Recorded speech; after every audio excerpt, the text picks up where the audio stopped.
خب به نام خدا، اینجا پادکست هفته. من هومن فتایی هستم، جایی که قرار مسیر توسعه، رشد و چالش های افراد موفق رو بررسی کنیم. امروز میزبان جناب آقای امیرطاها نوروزی هستیم. در خدمت شما. سلام هومن جان، وقتت بخیر و شادی باشه انشالله. مرسی از میزبانیت و مرسی از دعوتت و مرسی از کار باحالی که داری انجام میدی. خیلی گلی خوشحالم از اینکه اینجایی. سخت هماهنگ کردیم، یه 2 هفته طول کشید. ممنون که وقت گذاشتیم. ما موضوعی که داریم اینه که حالا اول از همه اینو بگم که آقای دکتر امیرطاها نوروزی لطفش به من یه کتاب هدیه داد به اسم هنر بتون ریزی.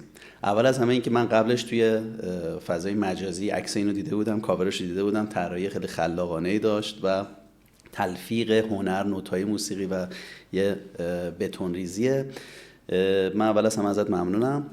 دوم از همه یه نکته‌ای روش داشت، این که روش نوشته شده بود نویسنده امیرطاها نوروزیه. قبل از اینکه حالا پادکست شروع بشه، ضبط شروع بشه، ما یک گپ و گفتی راجع به این داشتیم. دوست داشتم که توی پادکست هم مطرح بشه و قشنگ بود برام اینکه آقای دکتر بدون پسوند، بدون پیشوند، بدون لقب، امیرطاها نوروزی. اول از همه یه معرفی کوچولو از خودت، بعدش راجع به این یکم با هم صحبت کنیم. بسیار عالی. خب امیرطاها هستم، نوروزیشون. از کجا شروع بکنیم؟ معرفی کردن برای من خیلی سخته. تاریخ تولد خیلی مثل که برای همه خیلی جذاب مهمه. ما هم مهمونای قبلی نپرسیدیم، جزء سوالا بوده. گیری ندارم. متولد 24/12/67 توی یه شهرستان کوچیک که اگه همه مردم شهر ما جمع بشن ورزشگاه آزادی پر نمیشه. 100,000 نفر نمیشه. 70,000 نفر به نام دامغان. و آره، کل عمر حضور من توی تهران هم بخوام بهتون بگم، کلن 11 سال من توی تهران حضور دارم و هنوز خیلی از راه‌ها و فرعی‌ها و خیابون‌های اصلی که خیلی هم برای همه معروفه رو من نمیشناسم. یواشکی صداشو در نمیارم که بلد نیستم که جلو بچه‌های تهران کم نیارم، ولی حقیقت اینه که خیلی جاها رو بلد نیستم هنوز.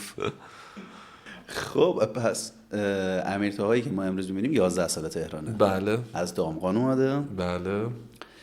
و 36 سال. بله دقیقاً. خب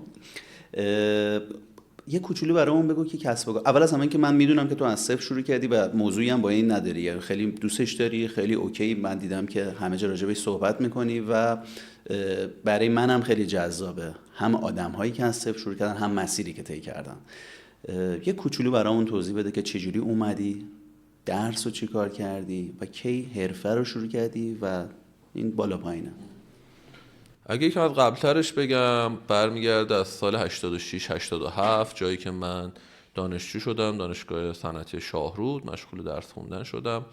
از سال اول کارم، تقریبا بعد از سال اول، من کارآموزی رو شروع کرده بودم و به خاطر شرایطی که داشتم میتونستم برم و بگردم توی کارگاه ها، چون خانواده ما یه خانواده نسبتا مهندسی حساب میشد. پدر من مهندس معمار بود، پسرم مهندس عمران بود و من توی شاهرود همخونه شده بودم با یه مهندس عمران با سابقه که در کارگاهش به روی من باز بود و میرفتم کارآموزی میکردم. بسیار با نظم و ترتیب صبح ساعت 8:30 صبح میرفتم انگشت میزدم و تا هر موقعی میتونستم کارگاه بودم.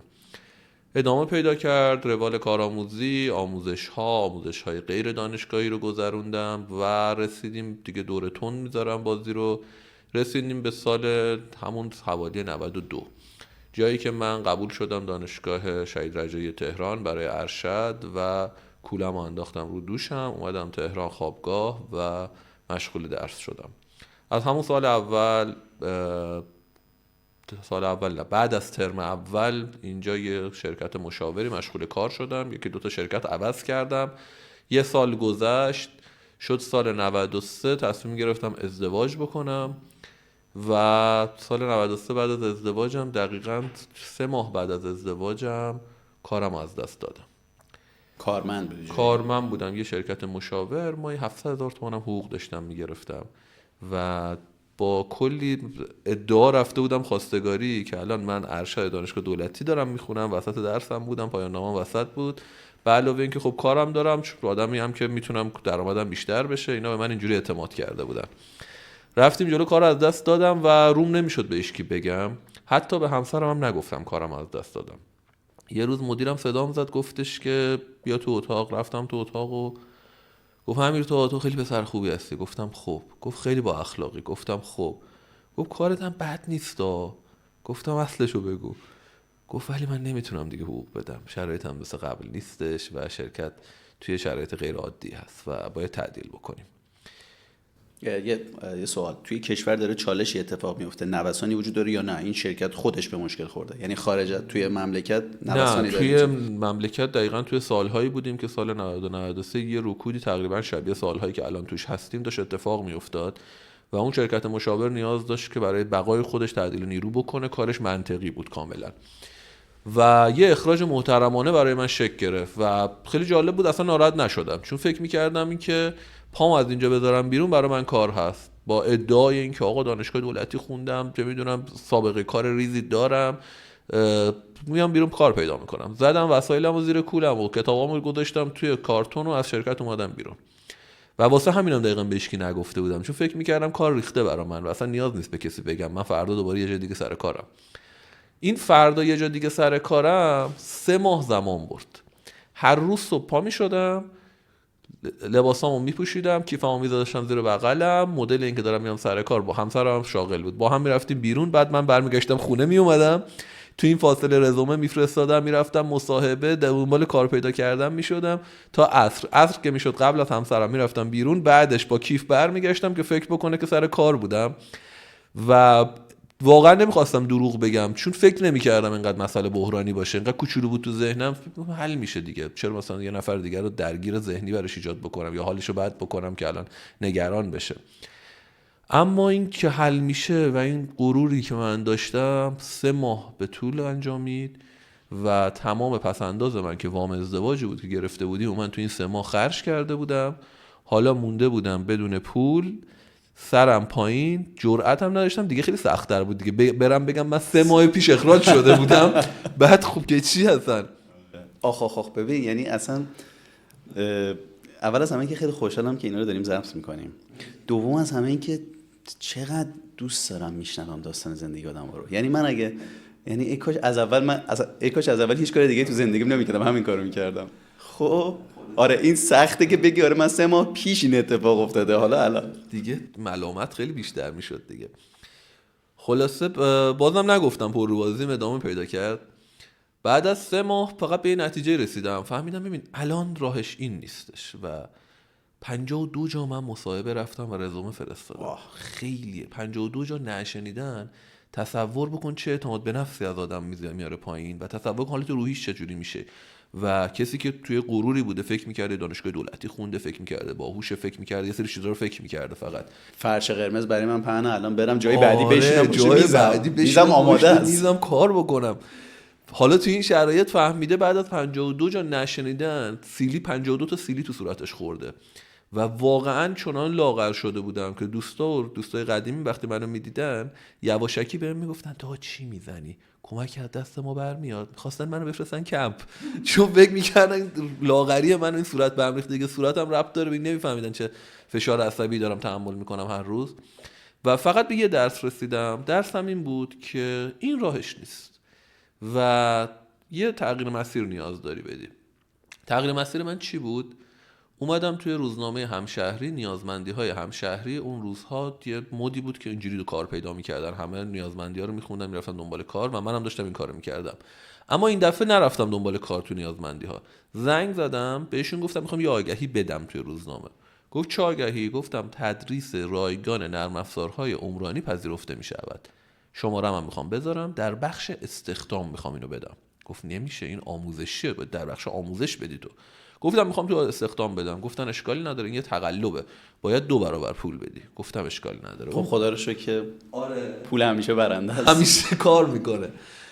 به جای 20,000 تومان من آگهی رو با 40,000 تومان ثبت کردم و به محض اینکه این آگهی رفت تو بخش استخدام گوشی من زنگخور پیدا کرد و بوم بوم بوم بوم آقا این قضیهش چیه، رایگان چیه قضیهش. و بهشون گفتم شما میاید با من 5 جلسه رایگان میگذرونید نرم افزار رو، اگر راضی بودی پول کل دوره رو میدی ادامه میدیم خصوصی با هم، اگر راضی نبودی مهمون من راضیم، 5 جلسه رو هیچ آسمونی به زمین نمیاد. خب پیشنهاد خیلی باحالی بود که سخت میشد ردش کرد و اول از همه یه پیامی هم داره که من به خودم اطمینان دارم. خیلی آره. اما نکته دیگهش چی بود؟ چرا تو استخدام اونو گذاشته بودمش؟ اون لحظه داشتم به این فکر میکردم، گفتم احتمالا خیلی‌ها مثل من الان حالشون بده و اعتماد به نفسشون پایینه و فکر میکنن شاید اونها یه چیزی نمیدونن که سر کار نمیرن و اینا کجا جمعن کسایی که مثل منن. گفتم همشون دارن بخش استخدام میخونن نه بخش آموزش، چون به آدمی مثل ماها کسی یاد نمیده که برو یاد بگیر، به ماها یاد میدن از دانشگاه اومدی بیرون برو کار پیدا کن. پس بذار همون جایی که دنبال کار میگرده بهش بگم که کارت کجاست و من چه کمکی از دستم برمیاد برات. اومدم اونجا گذاشتم، 3 تا شاگرد گرفتم توی همون هفته اول. یعنی ما با آخر ماه سوم که رسیدیم 3 تا 1,200 من کاسبی کردم. خب آدمی که حقوقش 800,000 تومان بود. حالا تصور بکن آره یه دفعه یه اتفاق خوب داره براش میفته و این پوله براش خیلی پوله. خلاصه پولایی که از وام ازدواج دست داده بودم دوباره برگردوندم سر جاش، کسی نفهمه چه اتفاقی افتاده. 3 نفر خوششون اومد، رفتن دوستاشون رو گفتن و کلاس ما رسید به یک کلاس 11 نفره. حالا من 11 تا 1,200 داشتم میگرفتم، رسیدیم به ماه 4م 11 تا 1,200 داشتم میگرفتم آخر ماه 4م و دیگه رسما مجبور شدم برم یه جایی رو اجاره بکنم تا دو کلاسامو اونجا برگزار بکنم. رفتم توی سرای محله صحبت کردم، یکی از اتاقاشون رو بهم دادن و برگزاری کلاس انجام دادیم. اما یه اتفاق دیگه همین وسطا داشت میافتاد، اونم این بود که من از روزای ماهای آخری که قبل از اینکه اخراج بشم تازه تلگرام اومده بود بالا و روی این پلتفرم یه گروهی زده بودم، داشتم به سوالای مردم جواب میدادم، سوالای مهندسی رو. واقعا دید مالیم اونقدری نبود و داشتم فقط میگفتم مثلا یه کار باحالی بکنم، یه کمکی کرده باشم، کاری از دستم برمیاد و انجام بدم. این یه کمکی کرده باشم برای من تبدیل شد به یه اعتیاد به پاسخگویی. به جایی رسیده بود که من اگر چیزی رو بلد نبودم میرفتم توی منابع و کتاب‌ها میگشتم، جوابو پیدا میکردم، برای شخص جواب مینوشتم و به مدت کوتاهی مردم اینجا رو به عنوان یه گوگل داشتن بهش نگاه میکردن. با بشکن زدن 7,000 تا عضو بود که این 7,000 تا فرهنگ پاسخگویی توشون اومده بود بالا. اول منو منشن میکردن، اگر سری جواب میدادم، اگر نه نفر دیگه ای بود که جواب میداد، چون یه فرهنگ اینجا انگار بازی اینجوری بود که هر کی میاد اینجا با جواب همدیگه رو بدیم و یه گوگل مهندسی شده بود. 7,000 تا عضو پیدا کرده بود. اون 7,000 تا عضو برای من شروع کرد به پروژه آوردن.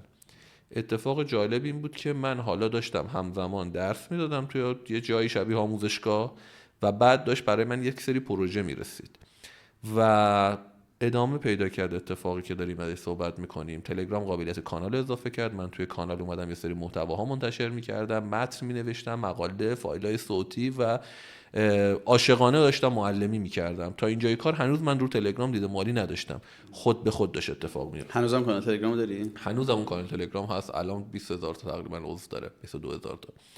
و ادامه پیدا کرد اتفاق. من دیدم که دیگه سرم داره شلوغ میشه، پروژه داره من میرسه، نمیتونم جواب بدم، آموزشگاه داره کار میکنه، بچهای تلگرامی میگن برای ما ویدیو چرا نمیذاری، ویدیوی آموزشی رو ببینیم یاد بگیریم. مجبور شدم برم و یه جایی مشغول به کار بشم، یه دفتر نیاز داشتم. رفتم در همون جایی که اخراج شده بودم و زدم، گفتم مدیر عزیزم. گفت بله. گفتم اون صندلی من هنوز خالیه جاش؟ گفت آره جاش خالیه، ما که گفتیم به شرایط نداریم استخدام کنیم. گفتم میشه من به شما پول بدم همون صندلی رو بهم بدید، اجاره بدید، من سر جای قبلیم فقط بشینم تو سالن؟ گفت آره اشکال نداره، بیا ماهی 300,000 تومان بده. ماهی 300,000 تومان دادم، یه دونه صندلی اجاره کردم. گذشت، اوضاع خوب پیش رفت. دوباره گفتم این صندلی کناری من خالیه، میشه اینو هم اجاره بکنم؟ گفت باش بیا اینم 300,000 تومان بردار. یه دونه نیرو استخدام کردم.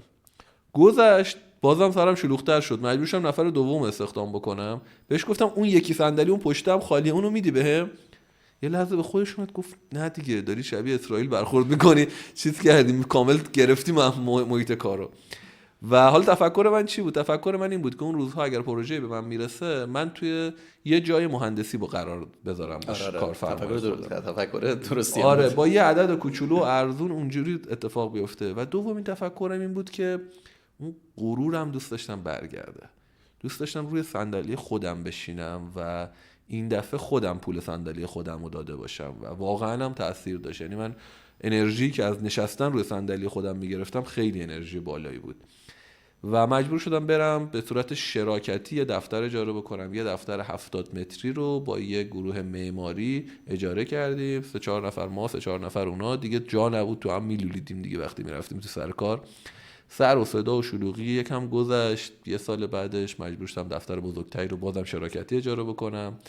یه سال بعدش یه دفتر تنهایی اجاره کردم توی همین جردن، توی خیابون ناهید بودم و اولین دفترم گلفشان، بعد برج مشکی توی جردن، بعد اومدم توی ناهید جردن. کلا این منطقه خیلی منطقه مورد علاقه برای من و از ناهید اومدم توی پاسداران و امروز توی ازگل هستم با تقریبا 2 تا دفتر 2 تا 200 متر و تعداد 16 نفر نیروی ثابتی که داریم بیمه رد میکنیم، به علاوه حالا نیروهایی که برون سپار کار میکنیم، مجموعاً 42 نفر و یه آموزشگاه، یه شرکت مشاور، یه شرکت مجری و یه تولیدی والپست و دیگه چیزی یادم میاد. تامیناسی دارم، ساخت و سازای شخصی و هستیم برای خودمون میگذرونیم دیگه. خب خیلی عالیه. من یه قسمتی از زندگی تو رو اصلا نمیدونستم و الان شنیدمش، لذت بردم. پس تو در واقع هدف آموزش نداشتی، مسیر تو رو آورد به اینجا که در واقع آموزش هم شروع کنی که الان یه آموزشگاه هم داری، پاراسیویل، درسته؟ بله. و یعنی مسیر راه تو رو آورد به اینجایی که آموزش هم شروع کنی. ببین هم راه آورد، هم الان که نگاه میکنم میبینم عشقم آورده. یعنی دوستش داشتم، واقعا داشتم برای کارم دل میدادم. نکته دیگه این که انعطافه را بهش باید نیم نگاهی داشته باشیمش، که لازم بود که من اون لحظه انعطاف نشون بدم. لازم بود بگم من خب الان برای توی این سمت طراحی برای من الان کار نیست. کی گفته توی تدریس هم برای من کار نباشه؟ و اون سلبیت ها رو وقتی گذاشتمش کنار، 3 ماه طول کشید تا اینو بذارمش کنار. سلبیت روی اون تعصب رو گذاشتمش کنار، یه اتفاقای خوبی افتاد و شاید لازم باشه وقتا اینجوری هم نگاه بکنیم به قضیه. جالب بود. من توی صحبتایی که با حالا عزیزانی مثل تو میکنم به یه سری نکات ریز میرسم، هم برای خودم هم برای حالا مخاطب، بعضی وقت خلاصش میکنم. یکیش اینه که تقریبا با هر آدمی صحبت میکنم یه نکته داره تو حرفاش، میگه اومدم اونجا کمک کنم بعد به نفعمم شد. خیلی جالبه ها. یعنی ما خیلی از مسیرها رو که نگاه میکنیم طرف اومده اصلا هدف مالی نداشته، اومده حالا مثلا یه کمکی بکنه، یه چیزی به دست آورده، اومده در اختیار بقیه هم بذاره، در نهایت به نفع خودش شده، در نهایت ازش استفاده کرده. خیلی جالبه. دقیقاً همینطوره. من میگم یه دایره، اگه 2 تا دایره ما بکشیم، یک دونش رو بذاریم نفع شخصی، یه دایره بزرگتری میذاریم به اسمش میذاریم خیر جمعی. اگر این 2 تا یه نقطه تقاطع این 2 تا دایره پیدا کرد، از اونجا میلیاردر میشی تو. اگر نه این 2 تا با هم دیگه تقاطع نتونست پیدا بکنه، میگم حالا فکر پول در آوردن زیاد و بذار کنار و فعلا رو تردمیل دویدنه.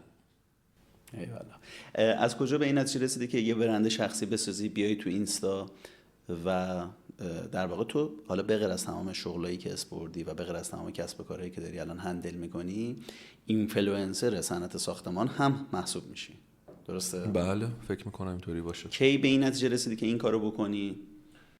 مجبور شدم این کارو بکنم، بازم جز انتخابای من نبود. رسیدیم به سال 98. تا سال 98 من توی تلگرام داشتم خوب پول در می آوردم، پروژه ها داشت به من میرسید. کانال من اون زمان کانال مثلا رسید به 11,000 نفر عضو و من ویوهای میلیونی دارم توی تلگرام. عجیبه، میلیون توی تلگرام توی کانال 11,000 تایی تیک زدن، یعنی شدت فوروارد و شدت اطلاع رسانی چقدر بالا داره میره. و تو سال 98 تلگرام فیلتر شد تو شرایطی که 6 نفر نیروی ثابت داشتن نون میخوردن از این تلگرام. پروژه ها مونداش از تلگرام میرسید، ارتباطات ما با تلگرام بود، آموزش های ما توی تلگرام داشت منتشر میشد، لینک ها، خبرها، وبسایت ها، همه چیز ما توی تلگرام بود و یه لحظه گفتن فیلتر سال 98 و دوباره یه چیزی شبیه اخراجم برام اتفاق افتاده بود. فقط فرقش اینجا بود که موقع اخراج شده بودم من یه نفر بودم، الان بار 6 تا خانواده رو داشتم رو دوش میکشیدم و اصلا دوست نداشتم حتی به یکیشون بگم که دیگه نمیتونیم همکاری بکنیم. اون حال بعدی که اون روز من داشتم دوست داشتم یه نفر دیگه بهش حتی بگمش و موجش هم نیاوردم وسط. اون باید یه کاری بکنم. گشتم دیدم یه چیزی هست به نام اینستاگرام و دارن روش کارهای انجام میدن. سال 98 من اولین محتوام رو اینستاگرام به اشتراک گذاشتم و دیگه آوردم بازی رو روی اینستاگرام. هر چی بلد بودم از آموزش، از توانمندی تدریس، از ارتباط با مردم، همه رو آوردم روی اینستاگرام پیاده سازی کردم.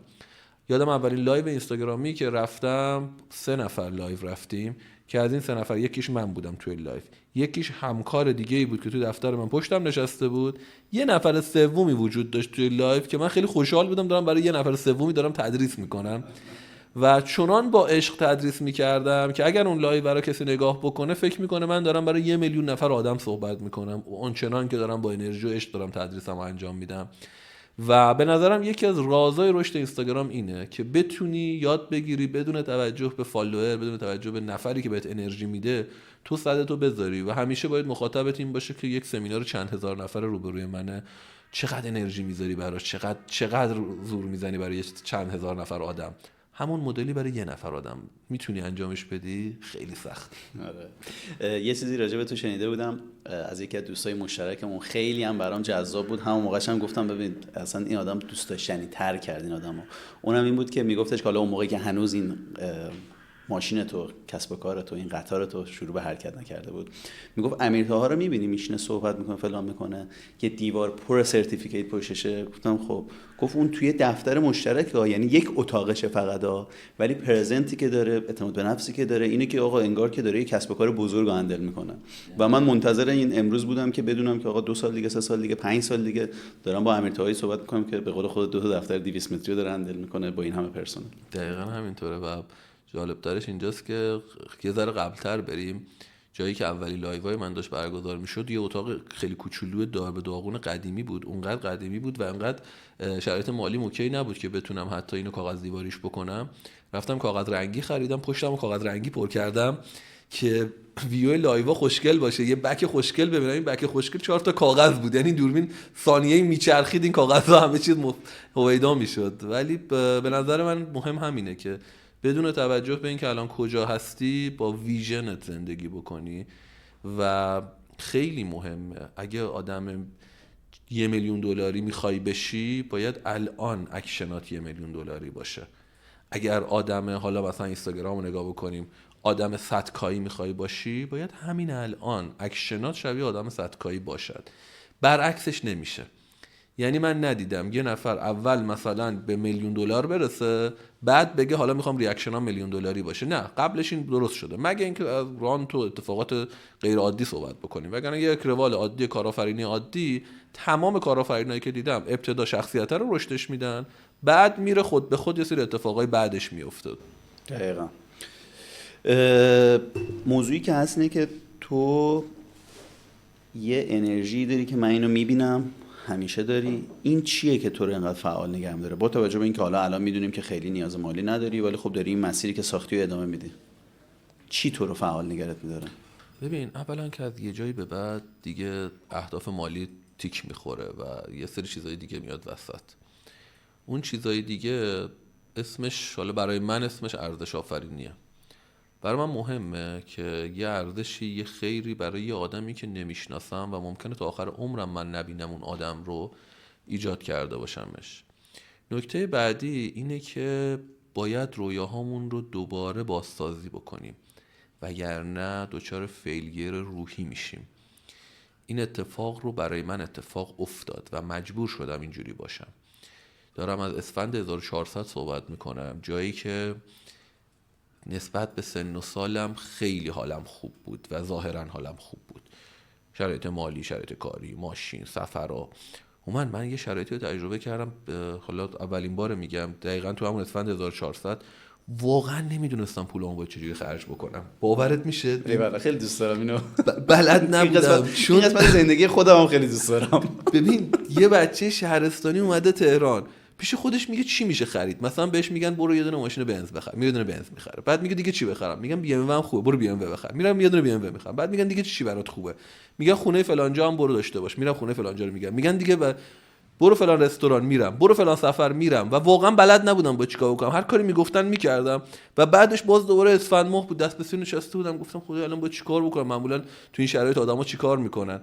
و به خاطر سن و سالم و به خاطر اتفاقاتی که زود رقم خورده بود، با دور تند رقم خورده بود، حقیقتش یک تازه به دوران رسیده بودم و بلد نبودم، حتی سرمایه گذاری ها رو هم بلد نبودم که یه روشایی برای سرمایه گذاری هم هستش. و اینو میخوام بهت بگم، فکر میکنید چه اتفاقی افتاد تو اسفند 1400؟ ناراحتی، آفرین، برعکس اون چیز همه فکر میکنن شد. حالم بد دیدم داره میشه. نشستم از همه چیز از اول مرور کردم، دیدم چی شد که به اینجا رسیدم و الان چی ندارم که قبلا داشتمش. به یه چیز جالب رسیدم، رویا. دیدم من یه عالم رویا داشتم و الان که شاید به بعضیاش رسیدم حالم بده. به خودم گفتم چه آدم کوچولویی هستی تو. همین بود. نشستم دوباره از صفر رویا نویسی کردن. چشم انداز جدید، ویژن جدید. گفتم خب شرکت بعدش میخواد به کجا برسه؟ فرض کن تو ایران هم معروف شدی، بعدش تو دنیا میخوای به کجا برسی؟ فرض کن تو دنیا هم رسیدی به اون چیزی که میخواستی، تو کل جهان رو تیک خورد برات، بعدش چی میشه؟ بعدش باید به این فکر میکردم بعد از مرگم چی میشه. پس نشستم برای بعد از مرگ خودم هم سناریو نوشتم.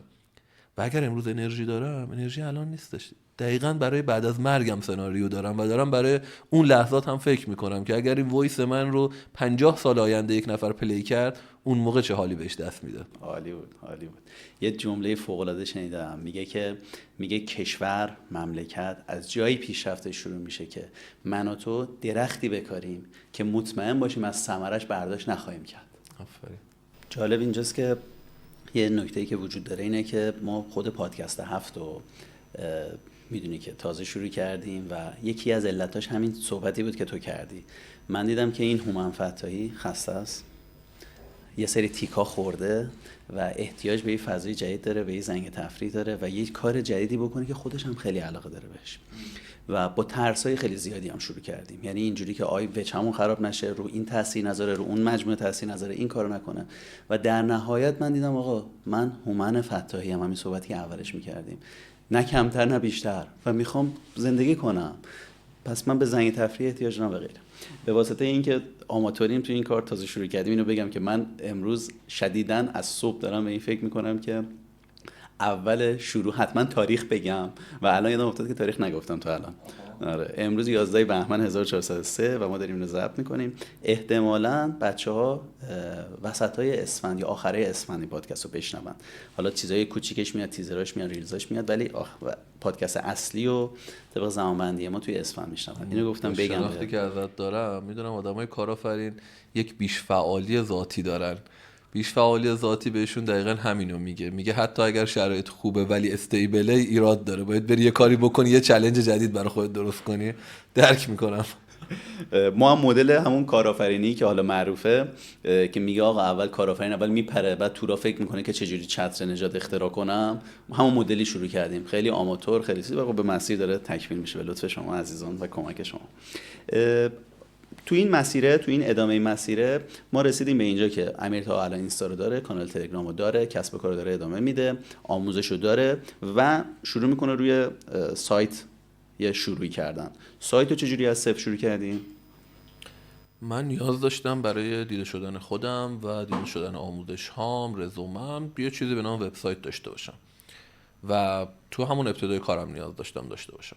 خب من انقدر شرایط مالیم اون موقع خوب نبود و حقیقتا خسیس‌تر از این حرفا بودم که بخوام هزینه سنگینی برای وبسایت انجام بدم. پس طبق معمول تصمیم گرفتم میرم یاد میگیرم و خودم وبسایتمو میذارم و واقعا این کارو کردم. وقت گذاشتم، چند هفته مطالعه کن، ویدیو ببین، یوتیوب ببین، دوره تو اینترنت ببین و تونستم یاد بگیرم چجوری یه وبسایت سر حال معمولی، نه تو شرایط خیلی عجیب غریب، بیارم بالا، یه تعداد مقاله روش بتونم بذارم. پس تو اولین سایت تو یعنی خودت طراحی کردی؟ آره اولین سایتمو خودم طراحی کردم. بعد دوباره رفتم یه سری آموزش دیدم برای سئو که حالا چیکار کنم این مقاله ها بیاد بالا، توی گوگل اسمم دیده بشه و تمام این مهارت‌ها رو خودم کسب کردم. و مسئله دیگه این بود که خب وبسایت، دست به وبسایت میزنی، اولین چیزی بهش نیاز داری گرافیک بهش نیاز داری. دوباره باید میرفتم گرافیک یاد میگرفتم و این کارم کردم. وقت گذاشتم، رفتم نرم افزار گرافیکی یاد گرفتم، یکم فتوشاپ، قدیم‌ترش یکم پینت و با این شوخی ها تونستم بیارم و یه سری گرافیک داشته باشم. به محض اینکه گرافیک عکسات درست میشه نیاز به ویدیو داری و پس باید میرفتم تدوین ویدیو یاد میگرفتم. پس رفتم از کمتازی استودیو شروع کردم، افتر افکت رو یاد گرفتم، پریماورا رو کار کردم و تونستم یه سری ویدیو ادیت بکنم. جالبترش اینجا بود تا مدت‌ها بعد اگر نیروی تو شرکت ما میومد من بهش یاد میدادم تدوین رو، تا مدت‌ها که میگم تا همین یه سال پیش. دیگه از یه سال پیش به بعد گفتم دیگه چه کاریه آقا، یه دونه تدوینگر وردا بیار که قبلا بلد باشه و یه ذره ازت کمتر انرژی بگیره. ولی حقیقت اینه که فکر میکنم تو دنیای امروز اینها جزء مهارت‌های ضروری باشه. یعنی همونطور که ما میگیم زبان انگلیس ضروریه باید همه بدونن، کار با کامپیوتر ضروریه باید همه بدونن، امروز من میگم گرافیک، علم به اینترنت، در شرایط فعلی یه ذره از AI و هوش مصنوعی دونستن، اینها لازمه سواده. یعنی اگه خط سواد رو بخوایم امروز تعریف بکنیم مطمئناً به اینها باید برسیم. تازه از اینجا به بعد خط سواد شروع میشه. یعنی اینا رو بلد بودی تازه به من بگو که تو مهندسی چندیم، تازه بیا با هم دربارش با هم صحبت بکنیم. یعنی در واقع توصیه تو اینه که از هر چیزی اون کسی که میخواد تازه وارد صنعت بشه، تازه مخاطب بگیره، حالا یا مخاطب اصلا وارد کسب و کار بشه، کار بکنه، پرسنل خوبی باشه، کارآفرین خوبی باشه، هر چیزی، از هر چیزی یه کوچولو باید بدونه. حتما باید بدونه، مخصوصا تو نقشه‌های مدیریتی. تو نقشه‌های مدیریتی ما با نیروهای مختلفی از جنس مختلف می‌خوایم کار بکنیم. درسته که باید اونا تخصصشون از ما توی اون زمینه خاص بیشتر باشد، ولی این به این معنی نیست که تو هیچی از اون تخصص ندونی.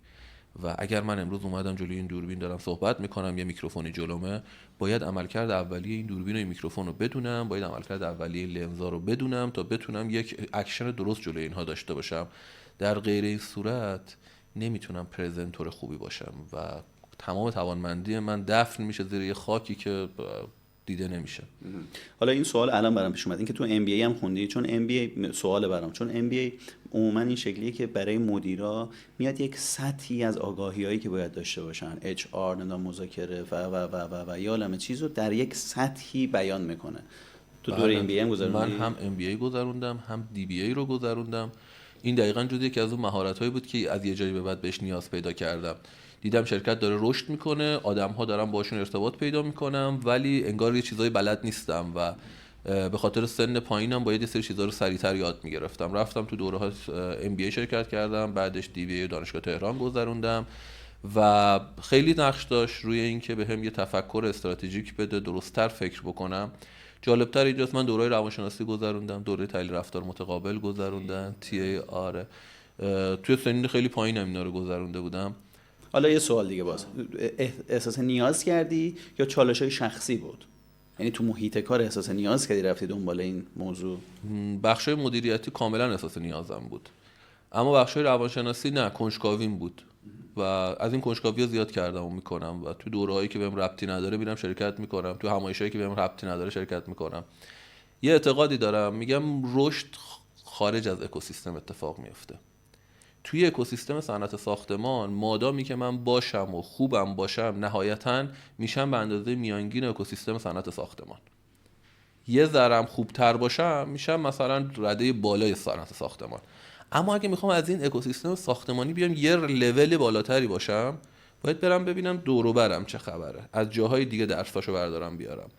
و برای خیلی عجیبه، توی یه سری از جمع‌ها منو میبینن، توی یه سری جمع‌های مدیریتی، توی یه سری جمع‌های خارج از ساختمانی، که سورپرایز میشم تو اینجا چیکار میکنی، این دیگه به تو چه ربطی داره اینجا نشستی. و حقیقت اینه که من اونجا میشینم تا وقتی برگردم تو صنعت ساختمان با دست پر برگردم بیام تو صنعت و اینو باید بهش دقت بکنیم. نکته دیگه هم که حالا چون صحبتش وسطه بگم، خیلی وقتا نبودن‌های ما در خیلی جاها اعتبار به ما میده، برعکس اون چیزی که الان تفکر غالب ایونت بازی شده تو این صنعت. من میگم اعتبار رو اگه دنبالش میگردی کجاست، اعتبار اون جایی نیست که تو هستی، اعتبار خیلی وقتا اون جاهاییه که تو نیستی و آدما میفهمن که تو نیستی، یه دلیلی داری برای نبودن‌های خودت و اون جمع‌ها، اون روابط، اون ایونت ها، اون جاهایی نیستی، خیلی خیلی میتونه به تو اعتبار بده و یه لول جدیدی رو بده. این جمله قشنگت و این حرف قشنگت هم از اون چیزاییه که چند تا بزرگ دیگه هم گفتن، چند تا آدم دیگه هم گفتن و خیلی جالبه. این از اون میدونی نکته کلیدی است. خب به نظر خودت آدم باهوشی هستی؟ هوش تعریفش اگه با تعریف کلاسیک بریم جلو، نه. چون یادم میاد کلاس اول دبیرستان میرفتیم، دوم دبیرستان جایی که باید انتخاب رشته و این حرفا اتفاق میافتاد، مشاور مدرسه اومد و یه تست هوشی از همه گرفت. نتایجش هم به کسی نمیگفت، فقط توی انتخاب رشته راهنمایی میکرد. رفت که راهنمایی بکنه، منتها به من یه برگه داد، گفت این برگه رو رفتی خونه برسون به دست مادرت. مامان من روانشناس بود و به مشاورمون گفته بود که نتیجه تست هوشش رو به من بده. و گفت اینو بازش نمی کنید. بعد گذاشت توی پاکت، گفت اینو میبری فقط به مادرت میدی. گفتم ممنونم، چشم. پاکت رو گرفتم رفتم، باز از روی فضولی و کنجکاوی بازش کردم ببینم چیه، با مادر ما چی کار داره نامه میده. هیچی، باز کردم دیدم نوشته IQ مساویه با 123، لطفاً به خودش نگو، اعتماد به نفسش میاد پایین، حالش بد میشه. خوندم گفتم خدایا یعنی من اینقدر وضعم خرابه و پذیرفتم اینو که واقعا آره یه چیز نرمالی تو و اون چیزی که تو ذهنت بود و از خودت ساخته بودی اون نیستی تو. آها، تو خودت تو خلوت خودت فکر می‌کردی؟ من فکر می‌کردم آدم باهوشی باشم و دیدم نه، واقعا آدم باهوشی حساب نمیشم و داره اتفاق خیلی جالبی افتاد. من برای اینکه اینو جبرانش بکنم و برای اینکه کسی هم نفهمه که من دارم اینو جبرانش میکنم، بیشتر از بقیه درس میخوندم، بیشتر از بقیه وقت میذاشتم و تایم بیشتری رو میذاشتم. کنکوری رو که همه برای قبول شدن توش اگر مثلا به روزی 8 ساعت درس برسن میگن دیگه تاپ و ما یه جای خوب قبول میشیم، آدمای باهوش اینجوریان و تو تایم کمتر هم داریم، طرف با روزی 3 ساعت هم جای خوب قبول شده بود. من تایم مطالعه‌ام رسید به روزی 12 ساعت. وحشتناک این عدد، روزی 12 ساعت. یعنی تصور بکن 12 ساعت درس میکنی، یه خواب و خوراک کنی، دور و برم بذاری وسط، یعنی عملا زندگی تو فقط داره روی کتاب ها میگذره. و اتفاق زیاد بدی نبود این که من فهمیدم که آدم باهوشی نیستم و توی سطح نرمالی از جامعه دارم زندگی میکنم. این برای من تبدیل به فرهنگ شد و تا همین الان که داریم با هم صحبت میکنیم این فرهنگ پرکاری برای من باقی مون که یاد گرفتم برای اینکه بتونی نقص‌هاتو جبران بکنی تنها راهش اینه که بیشتر وقت بذاری. و هنوز من کتاب‌ها رو 2 بار میخونمش، هنوز از کتاب‌ها نوت برمیدارم و هنوز هایلایت میکنم، چون به حافظم اطمینانی ندارم و واقعا حافظه من انقدر قوی نیست که اینا یادش بمونه. و اینو وقتی اومدم دانشگاه مطمئن‌تر شدم که چرا به من گفتش نباید اینو کسی ببینه. چون وقتی اومدم دانشگاه بچهای دیگه درس میخوندم پای پاشون نمیتونستم بکشم و مجبور میشدم یه سری درس‌ها رو یواشکی بخونم در طول ترم که شب امتحان که میخوام کنار بچه‌ها بشینم درس بخونم کم نیارم و نگن این چقدر خنگه. اون وقت تازه میشدم پای پاشون شب امتحانی با هم درس میخوندیم و میگفتیم مثلا روال شدیم با هم دیگه. نمیدونستن که من شب امتحان نیستم، من آدمیم که دارم توی ترم میخونم تا شب امتحان جلوی شما کم نیارم، آبروم نره. و این روال رو همینجوری ادامهش دادیم تا الان. چقدر جالب. میگه هر جایی که تو ضعفتو بپذیری، هر ضعفی رو که بپذیری تبدیل به قدرت میشه. اون لحظه‌ای که بفهمی این ضعف وجود داره، شناساییش خودش خیلی مهمه. خب یه کوچولو بریم زندگی شخصی، یه کوچولو از این فضای فاصله بگیم، دوباره البته بهش برمیگردیم. راجع به فن بیان میخوام صحبت کنیم، یه ذره راجع به ارتباطات میخوایم صحبت کنیم، بهش برمیگردیم. به من بگو ببینم اول از همه این که تفریح‌های شخصی چیه؟ روز ایدئالت چه روزیه؟ استراحتت چه شکلیه؟ استراحت اولم خوابه. خوابیدن رو خیلی دوست دارم، به عنوان یه آدم عقده‌ای نسبت به خواب هستم که همیشه کم خوابی دارم یعنی اصلا آدم پرخوابی نیستم، ولی به عنوان یه چیز تله ذهنی دارم نسبت به خواب. حالت عادی من دارم روزی 4 ساعت تا مثلا 8 ساعت میخوابم، یه چیز نرمال حساب میشه، ولی تو تله ذهنیش هستم چون از وقتی یادم میاد کم خوابی داشتم و از وقتی یادم میاد تا آخر شب باید یه کارهای اضافی انجام میدادم که بقیه انجام نمیدادن. و تفریحات بعدی رو میخوام نام ببرم، فیلم خیلی دوست دارم و کتاب رو باش ارتباط میگیرم و همیشه باش دوست بودم. جالب کتابخانه من برعکس اون چیزی همه فکر میکنن، تعداد کتاب‌های غیر مهندسیش خیلی بیشتر از کتاب‌های مهندسیش شده الان و همچنان هم داره رشد میکنه. به علاوه این که فیلم دیدن هم جز علایق من بوده و هست همیشه. و سفر، چون میبینم که اهل سفر هستی. آره، سفر رو به عنوان یک ابزار کاری بهش نگاه میکنم. وقتی میری سفر و درست میری سفر، یعنی میری که واقعا ذهنو خالی بکنی، با دست پر برمیگردی، با ایده برمیگردی، با انرژی برمیگردی و روی کار تاثیرش برمیگرده.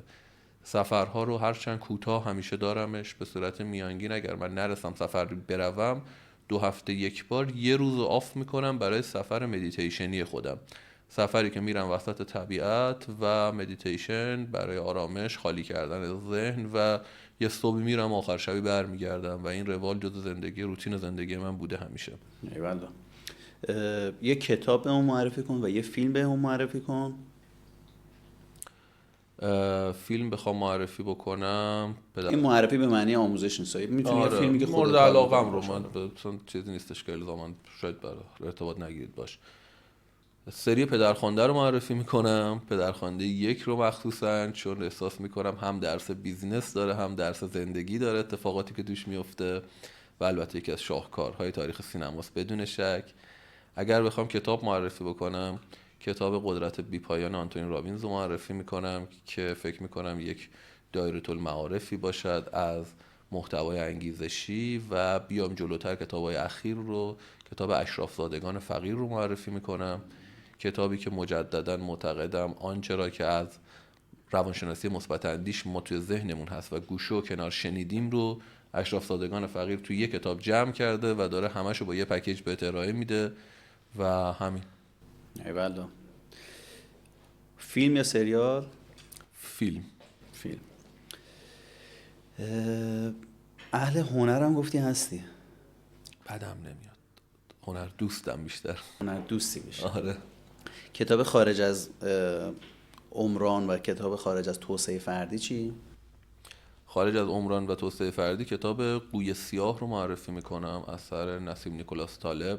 آدم عجیب غریبی این واقعا ساختار رو شکست و ساختار آنچه را که ما از موفقیت فکر میکردیم رو شکست، آنچه را که از رشد سازمانی و بیزینس فکر میکردیم اومد عوض کرد و توی یه جمله اومد ثابت کرد به این که روندهای قبلی نتایج قبلی رو ندارد. جمله رو عجیبه، برعکس گفتا. ما همیشه میگفتیم روندهای قبلی نتایج قبلی رو داره، اومد گفت نه، روندهای قبلی نتایج قبلی رو نداره. توی دنیای به هم ریختگی پارامترها صحبت میکنیم، پارامترهای ناشناخته توی این دنیا زیاده و اتفاقا بردای ما رو پارامترهای ناشناخته خواهد بود و توصیه میکنم حتما یه ورقی بهش بزنید.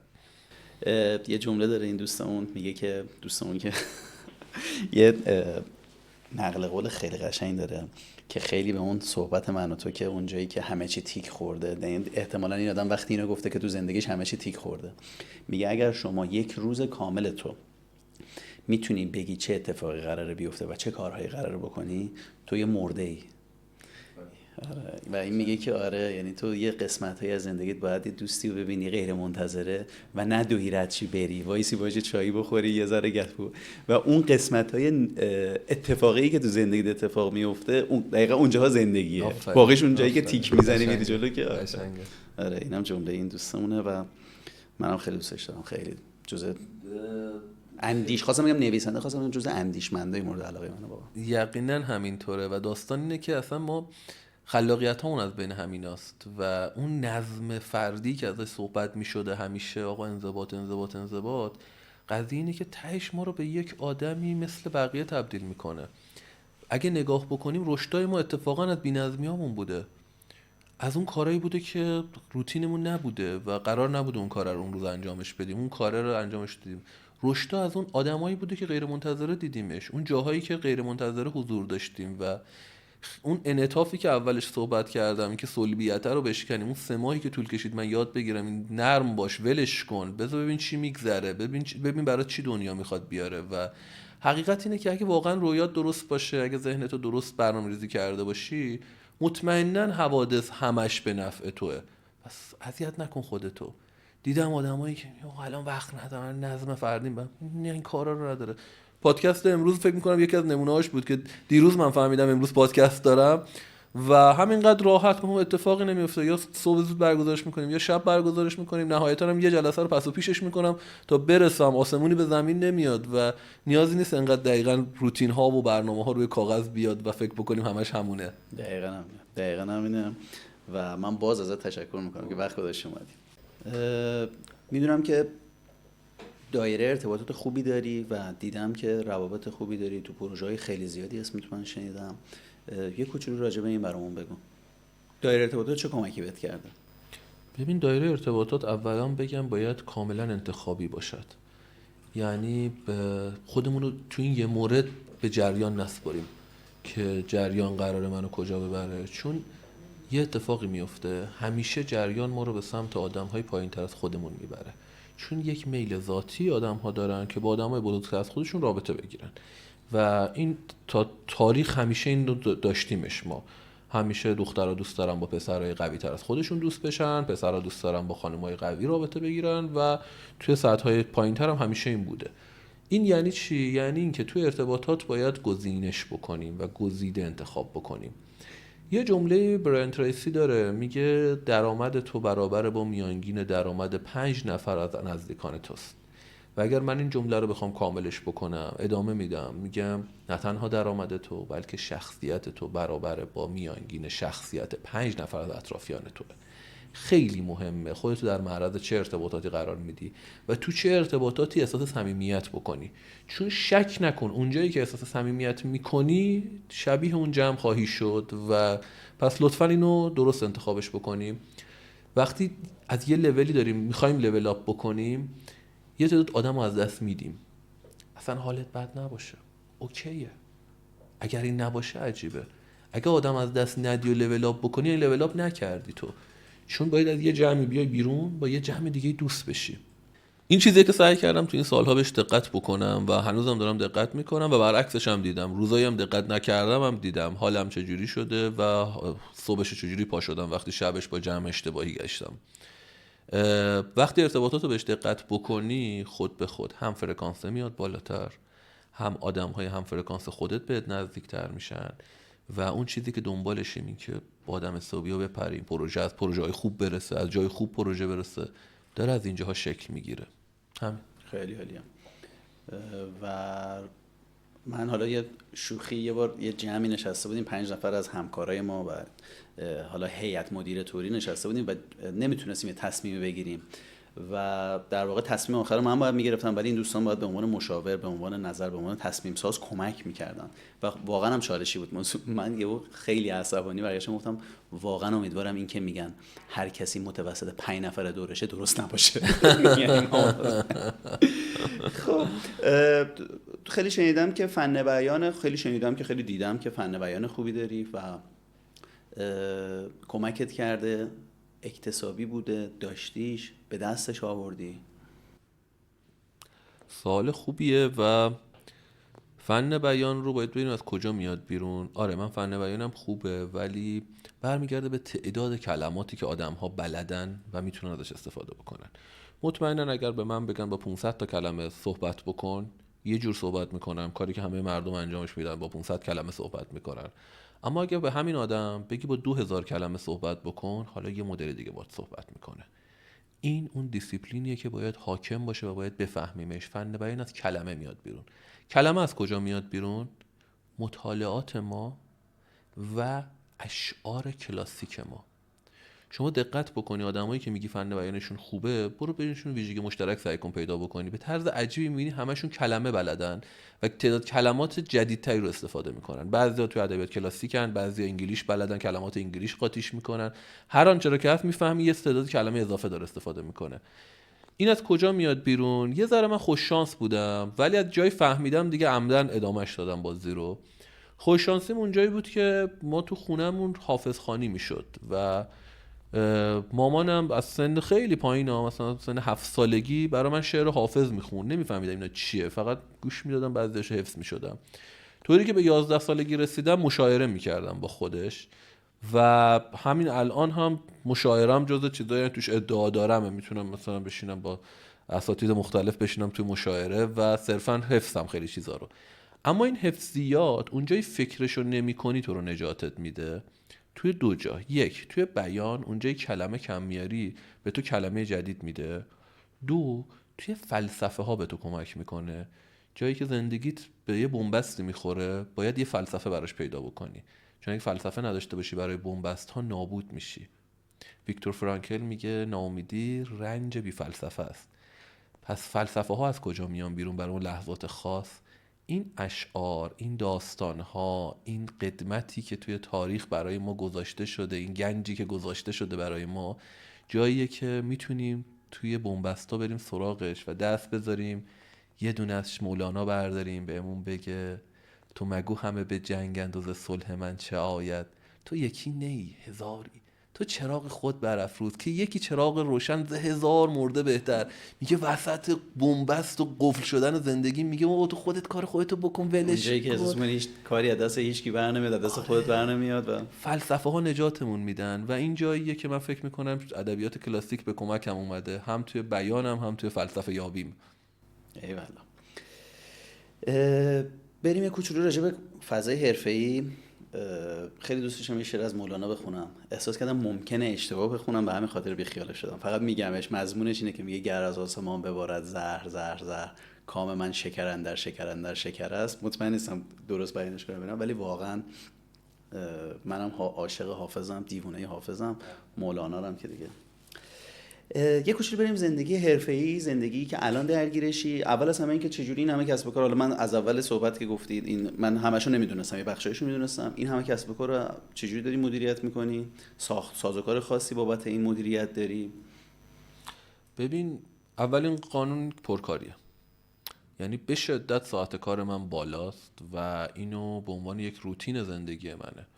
توی شرایطی که همه قبل از خوابشونه، من دارم قبل از خواب فکر میکنم و ایده مینویسم و این سالهای ساله که اینجوری بوده است. به صورت عادی ساعت 2 2:30 3 میخوابم، از اون طرفم صبح دیگه ساعت 9:30 حداقل حد اکثر تایمی که باید من سر کار باشم و این نکته اولشه. نکته دوم، ببین وقتی یه چیزی رو به ذهن قلابش میکنی، ذهن توی حالتهایی که تو اصلا داری کار دیگه انجام میدی، او داره اون مسئله رو حل میکنه. مهمه که سوالهای درستی از ذهنمون بپرسیم، اون جواب رو به هر حال پیدا میکنه. سوال درست اینه که من توی این کسب و کار مثلا چگونه رشد بدهم کسب و کار رو، این یه سواله. سوال بد چیه؟ سوال بد اینه که چرا رشد نمیکنه. برای هر دوتا ذهن جواب پیدا میکنه. اگر من بهش بگم چرا رشد نمیکنه، چرا کم پول در میارم، چرا فلان کارمندم فلان، چرا فلان جا پروژم نشد، چرا، اونم به تو میگه خب اوکی، من بهت بگم چرا رشد نمیکنی، بذار بهت بگم. یعنی رشد نکردن رو میپذیره و بعد تازه به تو یه عالمه فکت میده. تهش تو فکت‌ها رو نگاه میکنی، عادیه دیگه، من رشد نمیکنم، نباید رشد بکنم دیگه با این فکت‌ها. اما وقتی سوال عوضش میکنی، میگی چگونه رشد بکنم، بازم بهش جواب میده. اینا رو کی به تو جواب میده؟ اصلا فکر نکن لازمه تو فکر بکنی به این که چگونه من رشد بکنم. تو فقط کافی بپرسی چگونه رشد بکنم رو. او خودش در زمانهایی که تو داری یه موزیک گوش میدی، زمانی که داری زندگی عادی تو میکنی، زمانی که خوابیدی، ضمیر ناخودآگاه تو داره مسئله حل میکنه و این مسئله ها نمودش توی تصمیم گیری های تو توی روزهای بعد خودش رو نشون میده. نکته بعدی، اگر از بحث ذهن خارج بشیم، از بحث پرکاری خارج بشیم، میرسیم به یه چیزی به نام سیستم سازی. به توانایی مدیریتی میرسیم که قرار نیست همه کارا رو خودمون انجام بدیم. تا یه جایی آره، ولی از یه جایی به بعد باید بپذیریم واگذاری مسئولیت چیز بدی هم نیستش. باید کمالگرایی رو کنار بذاریم، بگیم اصلا حتی به غلط، حتی به اشتباه باید این کار رو کس دیگه ای انجام بدهد و هر چقدر با این بیشتر کنار بیای میتونی گسترش بدی کسب و کارت رو. و از اینجا به بعد میرسه به این که خب توی اچ آر چجوری میخوای استخدام بکنی، چجوری آدما رو بسازی، چجوری آدما رو نگه داری، چگونه آدما رو وفادار به خودت نگه داری تا نهایتاً بتونی تصمیم بگیری به اینکه کی میتونه یک مدیر لایقی باشه برای من. و این اتفاق الان داره میفته. الان بخش‌های مختلف کسب و کار من مدیرانی دارن که ازشون گزارش میگیرم و براشون مشاور هستم، براشون رفیق هستم، براشون مربی هستم. و جلوی در اتاق من خیلی جالبه، ننوشته مدیر، ننوشته منیجر، نوشته کوچ، نوشته مربی جلوی در اتاق و هر کی میاد مهمون تعجب میکنه، میگه این چیه جلوی در اتاقت زدی؟ میگم واقعیت من اینه، من یه مربی ام برای مدیرام، نه بیشتر نه انتظار دیگه از من نباید داشته باشن. فکر میکنم با این سه تا قانونی که گفتم حل بشه. یعنی یک، پرکاری شدید، دو، شرایط ذهنی درست و درست سوال پرسیدن و درست فکر کردن، سه، اعتقاد به سیستم سازی. عالیه. میگه گام اول مدیریت تفعیض صحیح اختیارات است و یه جمله باحال دیگه ای هست، میگه اختیار تفعیض میشود، مسئولیت تفعیض نمیشود. یعنی در نهایت اگه من مدیرم اشتباه کنه من پاسخ کنم. عالی بود. الان راجع به کارهای طراحی سازه میکنی، طراحی‌های مختلف، حجم کاری الان چطوره؟ چه پروژه‌هایی درگیریم؟ حجم کاری که الان باش درگیریم، همین الان بخوام بهت بگم، پروژه منطقه 4 رو داریم که رفته و طراحیش تموم شده، رفته تو اول اجرا که ان شاءالله اجراش هم با خودمون خواهد بود. پروژه آذرشهر رو داریم، منطقه 6 هست که طراحی و اجراش کامل با خودمون بود و توی پارت 2 نصب اسکلت فولادی پروژه هستیم. و یه پروژه دیگه توی شهر ری داریم، پروژه بزرگی هست نسبتاً و 8000 متر کار هست. حالا توی مرحله اسمش رو بدونیم فاز 0 هستیم، جایی که داریم مطالعات رو براش انجام میدیم تا بدیمش بیرون. و یه سری هم خورده کار از قبل داریم که داریم جمع جور میکنیم از این ادیتایی که معمارا وسط پروژه ها به ما میدن و همیشه درگیرش خواهیم بود. با پروژه ما ازدواج میکنیم تا تموم بشه پروژه. اول صحبت یه گپ خصوصی داشتیم، گپ خودمونی داشتیم راجع به وضعیت صنعت و تقریبا جفتمون رکود و روش نظر داریم و تو یه آماری گفتی که خیلی برای من جالب بود. ببین آره، ما الان توی شرایطی هستیم که صنعت ساختمان توی یک استوپی داره به سر میبره و علتش هم مشخصه، خرید و فروش نمیشه. تا وقتی تو لول خرید و فروش نشه تو پایین‌تر هم ساخته نمیشه. ولی یه چیزی رو به نظرم نادیده میگیرنش، این که ما به صورت مستقیم و غیر مستقیم 40% از نرخ اشتغال این کشور وابستگی دارد به صنعت ساختمان. این عدده برای من اولش خیلی درشت اومد، بعدش که تو توضیح دادی دیدم 40% بخوایم حساب کتاب بکنیم چگونه. خب ما میدونیم چند صد شغلن که تا یه ساختمون ساخته بشه مستقیم باش درگیرن، چند صد شغلن میان یه کاری میکنن میرن، پیمانکارای بخشای مختلف، کارگرای بخشای مختلف، تیم مهندسی هستن و میاد جلو.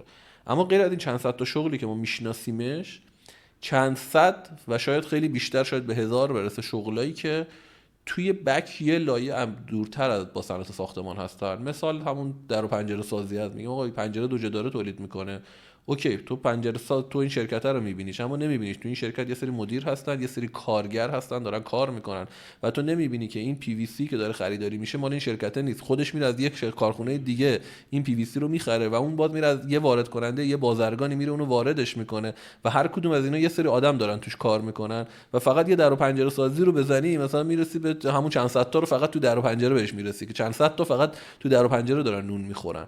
و همینطوری هر بخش رو تو آهنالات دست بذاری، تو سیمان دست بذاری، هر جایی رو دست بذاری میبینی که این اتفاق داره میفته.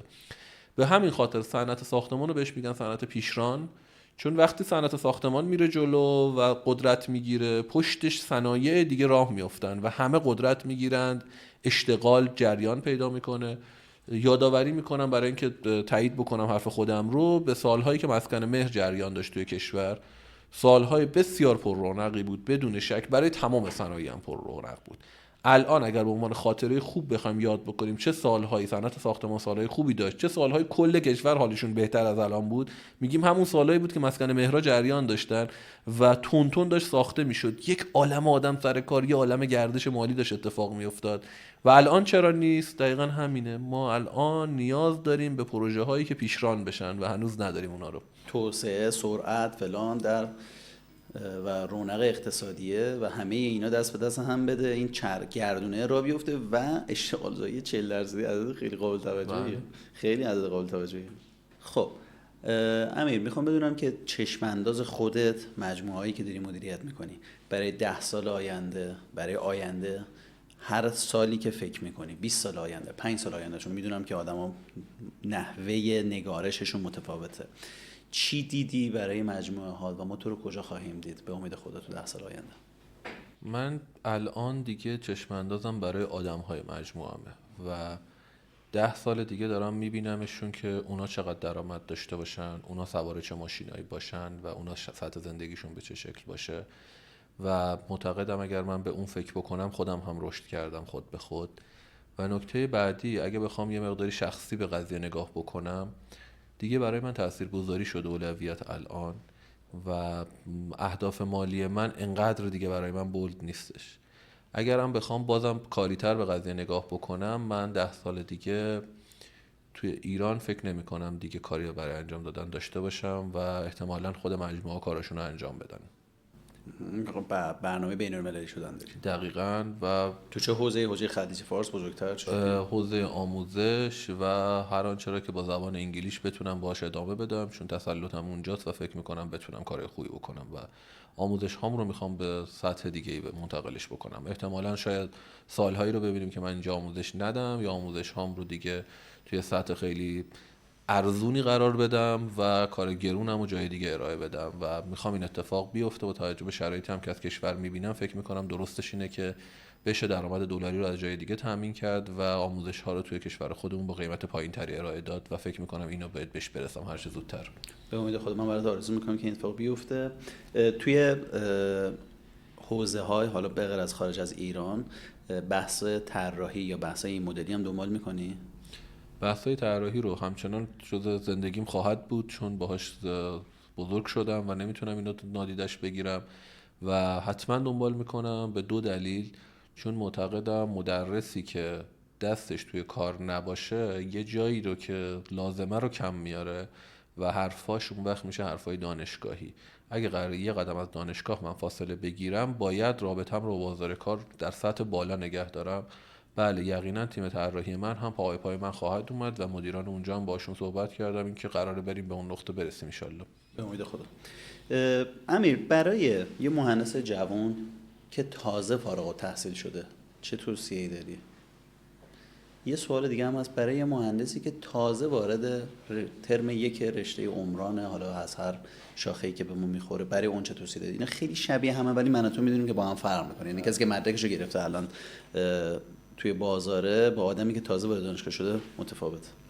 اونی مدرک گرفته میگم اون چیزی که فکر میکنی تو داری و فکر میکنی صاحبش هستی، فقط 10% مسیر رو تو الان طی کردی. هرچند خیلی سخت. یعنی نظرت اینه که مدرک تحصیلی، یعنی لیسانس، فوق لیسانس یا هرچی، 10% مسیر. 10% با تمام اینکه بهت سخت گذشته، شبای امتحان سختی رو گذروندی و فکر میکنی کار بزرگی کردی، دوست ندارم این آب سرد رو بریزم رو سرت، ولی حقیقت اینه که 10% مسیر رو اومدی. از اینجا بعد بازی تو تازه شروع میشه. بهش میگم به همون اندازه که تو دانشگاه وقت گذاشتی، اگر 4 سال، اگر 5 سال وقت گذاشتی، 4 تا 5 سال آینده هم باید در دانشگاه بازار کار وقت بگذرونی تا تازه برسی به اول استاندارد بازار کار. تکرار میکنم، اول استاندارد بازار کار، نه تاپ لول شدن تازه توی بازار کار. و بهت میخوام این خبر رو بدم که این بازار خیلی خاک خوردن داره و قرار بارها زمین بخوری، قرار بارها کارتت خالی بشه و قرار بارها و بارها بگی من این راه رو اشتباه اومدم و بگی من این رشته رو کاش انتخاب نمی‌کردم. و اینا رو با ذهنتو براش آماده بکن. اگر به این نقطه رسیدی، روزی که گفتی کاش این رشته نمی اومدم، اون روز یاد حرف من بیفت و بدون راه رو داری درست میای که به اینجا رسیدی. پس قطعا از تو اینو خواهیم شنید که به کسی که تازه وارد دانشگاه میشه توصیه میکنی که همزمان وارد بازار کار هم بشه. یقینا راهی بوده که خودم رفتم و گفتم کارآموزی من از سال اول دانشگاه هم شروع شد و حالا اسمشو بذاریم کارآموزی یا مهارت آموزی یا آموزش دیدن باید باشد. و کلاس‌های فنی حرفه‌ای رو داشتم، اون زمان مد بود فنی حرفه‌ای داشت یه سری آموزش‌ها رو میداد و کلاس‌های فنی حرفه‌ای رو داشتم کنار دانشگاهم شرکت می‌کردم، کلاس‌های فوق برنامه انجمن‌های علمی رو شرکت می‌کردم. سمیناری نبود که تو دانشگاه ما برگزار بشه و من تو اونجا نشسته باشم و دربارش اطلاعات نگیرم. بله دقیقاً از ترم اول بهش میگم باید بری جلو و باید به این فکر بکنی. و یه نکته هم خارج از مهندسی بگم برای اون حدود سنی، میخوام بگم ببین سن خیلی گلی داری، چون تایمت خیلی برکت داره تو اون سن. تو میتونی درس بخونی، میتونی دوره همی بری، میتونی خوش بگذرونی، میتونی همزمان سفر بری، میتونی کنارش فیلم ببینی، میتونی شبا بشینی تا دیر وقت با بچه‌ها ورق بازی کنی و همچنان هم وقت داری، بازم هنوز وقت اضافه داری. چون درس خوندن واقعا انقدر کار بزرگی نیستش. الان بهش نگاه بکنیم میگیم کار بزرگی نیستش. تو درس تو میخونی، تو جزوه میخونی، امتحان میدی و این انقدر این وقت نمیگیره. نکته بعدی، انرژی که داری رو قدرشو بدون. میخوام بهت خبر بد بدم، وقتی سن از 30 رد بشه تو یه سری کارا رو دیگه نمیتونی انجام بدی. وقتی به 35 برسه خیلی سخت تره، وقتی به 40 برسه خیلی خیلی سخت تره دیگه. مثال میزنم، تو دیگه راحت تر نمیتونی مثل قبل راحت نمیتونی شب بیدار بمونی. تو دیگه مثل قبل راحت نمیتونی صبح زود پاشی، چون تا بدن تو دیگه خسته، ذهنت خسته شده. حتی دیگه مثل قبل راحت یاد نمیگیری، تو باید چند بار چیزی رو که قبلا یه بار میخوندی رو بخونی تا یاد بگیری. قدر اینو بدون. نکته بعدی که میخوام بگم بیشتر لذت ببر از زندگیت رو در ابعاد مختلف کشف بکن. میخوام بگم مهندسی فقط یک بعد از دنیای تو خواهد بود، اما توی دنیا به چیزای ابزارهای دیگه هم غیر مهندسی نیاز پیدا خواهی کرد که باید بتونی عمق بدی به بقیه بخشای زندگیت. بیشتر سفر برو، بیشتر کتاب بخون، بیشتر دوره همی برو، بیشتر موزیک گوش بده، موزیک متنوع گوش بده. هیچ اشکالی نداره اگر هم تتلو گوش بدی هم استاد شجریان گوش بدی، هیچ آسمونی به زمین نمیاد و باید این کار رو انجامش بدی تا بتونی عمق بدی به شخصیت خودت. ازت خواهش میکنم بیشتر وارد ارتباط شو. بهترین سن عاشق شو، هیچ اشکالی نداره. عاشق شو، شکست عشقی هم بخور، نوش جونت. بذار دفعه بعدی که یه آهنگ از محسن چاوشی شنیدی بیشتر لذت ببری از آهنگ چاوشی، چون برای تو یه سری خاطرات رو زنده بکنه و بگی یادش بخیر یه روزی منم عاشق شدم، یه روز این خاطره برای من با این آهنگ زنده میشه. و اگر تعداد آهنگ‌هایی که خاطرات رو برای تو زنده میکنه برای تو بیشتر بشه، بهت این خبر خوبو میدم که داره شخصیتت عمق پیدا میکنه. ازت خواهش میکنم بیشتر لذت ببر از زندگیت. و این تایمی که گفتم برکت داره، منظورم این نبود همشو بذار برو درس و کار و مهارت آموزی بکن، نه، منظورم این بود که از این برکت تایمت برای تمام اینا استفاده بکن. بذار تهش وقتی شد 30 سال، 40 سال، 50 سال، 60 سال، 70 سال، برای بچه ها و نوهات داستان‌های بیشتری داشته باشی تا تعریف بکنی. به میزان داستان‌هایی که تو خواهی داشت، شخصیت قوی‌تر و ارزشمندتری رو خلق می‌کنی. هی والله. من اینو باید اوایل صحبتم ازت میپرسیدم، ولی چون این صحبت برکت رو کردی، صحبت این محدودیت تایم رو کردی، یه کوچولو از زندگی شخصیت، اونجایی که عشق به اون بچه‌ه بگو. اینو خیلی دوست دارم بشنوم، چون هم به درد خودم میخوره، هم احتمالاً به درد. بله. برای من کلمه دلتنگی حقیقتاً با دخترم معنا پیدا کرد. یعنی تا قبل از اون شاید اگر یه نفر به من میگفت دلم تنگ شده، اینقدری درک نمی‌کردم داره درباره چی صحبت میکنه. دلم برای بابام، مامانم، همسرم، دوست دخترم تنگ شده، میگفتم خب میبینیش بالاخره دیگه، حالا الان دلتنگی چه معنی داره برای تو؟ ولی وقتی دخترم به دنیا اومد و اون رابطه پدر و دختری برقرار شد، تازه فهمیدم که یعنی چی دلتنگی. یعنی مثلا من الان نبینمش حالم بده و این یعنی چی. نکته بعدی اینه که برات مهم میشه که قراره چه داستانی از تو بشنوه وقتی بزرگ شد، وقتی تو نیستی، قرار درباره تو چی گفته بشود از زبان او. و حالا بعد تو یک کوله پشتی میشه که این کوله پشتی رو به این فکر میکنی که یه بخشیشو قرار انتقال بدی به نفر بعدی و اون نفر بعدی قرار از این کوله پشتی چی بگیره. قرار یک تعدادی عقده و آسیب روانی رو از پدر به فرزند انتقال پیدا کنه، کاری که خیلی وقتا تو خیلی از خانواده ها انجام میشه. یا اینکه نه، قرار یه بخشای خوبی هم براش یادگاری بذاری که یه روزی تو داستانش تعریف بکنه، بگه اینو یادش به خیر بابام انجام میداد. نه اینکه بابام میگفت. میگن پدر شدن تنها حسیه که نمیشه تعریفش کرد، باید بشی تا متوجهش بشی. امیر عزیزم، من برات آرزوی موفقیت میکنم و خیلی لذت بردم از هم صحبتی باهات. حرفای فوق‌العاده‌ای زدی و خیلی ممنون از این که بدون قلقش، خیلی راحت، صمیمی، خودمونی، هر آن چیزی که داشتی همونطوری که میگی مربی، معلم، صادقانه گفتی و من لذت بردم از هم صحبتی با تو. یه سوالی هست که من عاشقشم، خیلی دوستش دارم، اونم اینه که معمولا هم میذارم برای جمع‌بندی، برای پایان پادکست این سوالو میپرسم. اونم اینه که امیرتاهای 36 ساله به امیرتاهای 18 ساله چه توصیه‌ای داره، چه نصیحتی میکنه اگه برگرده اون زمان بخواد به این بچه یه چیزی بگه؟ بهش میگم این نیست بگذرد، آروم باش، میگذره، خوبم میگذره. چه تو دست و پا بزنی چه نزنی، اون اتفاقه برای تو میفته. تو اگه رویات درسته، اگر اهدافو گذاشتی دیگه گذاشتی، میشه، بیخیالش شو. نوشتی هدفتو تو کاغذ بذار، مچاله کن بنداز دور، اون اتفاق میفته. حالا میخوای بالا پایین بپر. این مترو داره میره، تو هی میخوای صندلی عوض بکنی، صندلی عوض کن، نهایتا از ایستگاه آب بی میرسی. تو میخوای بدوی، میخوای دعوا کنی با مردم توی مترو، میخوای بشینی، ولی تو قرار از ایستگاه آ به ایستگاه بی برسی، چون رویاشو داشتی یه بار کاشتیش. و بهش میگم آرومتر، این نیز بگذرد. آرومتر، این نیز بگذرد. ایوالله. من ممنونم از اینکه اومدی، ممنونم از اینکه وقت گذاشتی و من لذت بردم از هم صحبتی باهات. اگر صحبتی برای پایان داری.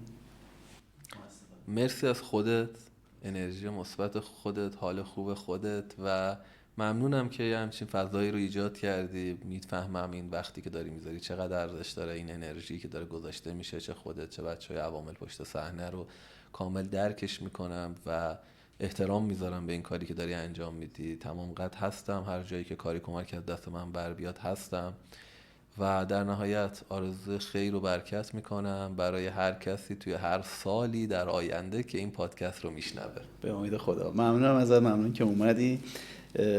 منم خوشحالم از اینکه با تو هم صحبت شدم و استفاده کردم.